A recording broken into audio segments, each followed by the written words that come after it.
2019 December 13-15 തീയതികളിൽ ദേശീയ തലത്തിൽ പ്രതിഷേധം ആരംഭിച്ചു. അലിഗർ മുസ്ലിം സർവകലാശാലയിലെയും ജാമിയയിലെയും വിദ്യാർത്ഥികൾ പ്രതിഷേധവുമായി രംഗത്തു വന്നു. മുസ്ലിം പെൺകുട്ടികളുടെ നേതൃത്വമായിരുന്നു പ്രതിഷേധത്തെ വേറിട്ടതാക്കിയത്. 2019 ഡിസംബർ 15 തീയതി പോലീസ് ക്യാമ്പസിൽ പ്രവേശിക്കുകയും വിദ്യാർത്ഥി പ്രതിഷേധത്തിനെതിരെ ആക്രമണം അഴിച്ചുവിടുകയും ചെയ്തു. പോലീസ് നടപടിയെ വിദ്യാർത്ഥികൾ ചോദ്യം ചെയ്തു.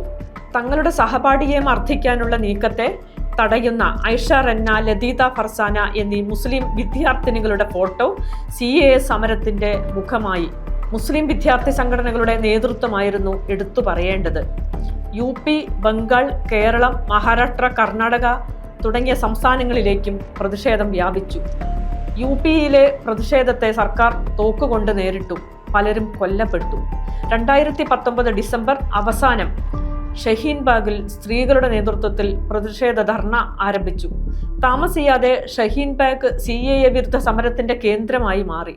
ഷഹീൻബാഗ് മോഡൽ പ്രതിഷേധങ്ങൾ രാജ്യത്താകമാനം സജീവമായി.